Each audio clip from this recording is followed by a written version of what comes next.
RD आखंडलमणिकर मंदिर विकास में 10 कोटी टंका घोषणा। शिवरात्रि में उपमुख्यमंत्री प्रभाती परिडांकर ये बड़ घोषणा। आज आरडी आखंडलमणि बाबा दर्शन करने सहित पीठर विकास में 10 कोटी टंका घोषणा कर उपमुख्यमंत्री।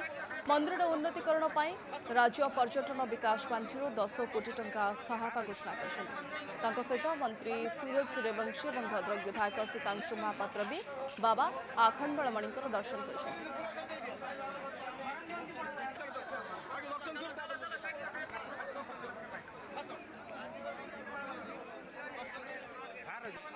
कल्याण करंतु भद्रक जिला समेत ओडिशार लोक मानकर आखंडलमणि सेमती घंट घोड़े रखि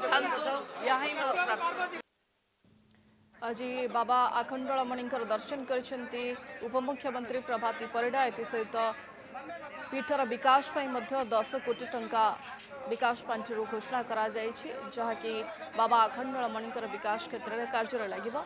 एवं साथ मंत्री सुरेश सूर्यवंशी रही।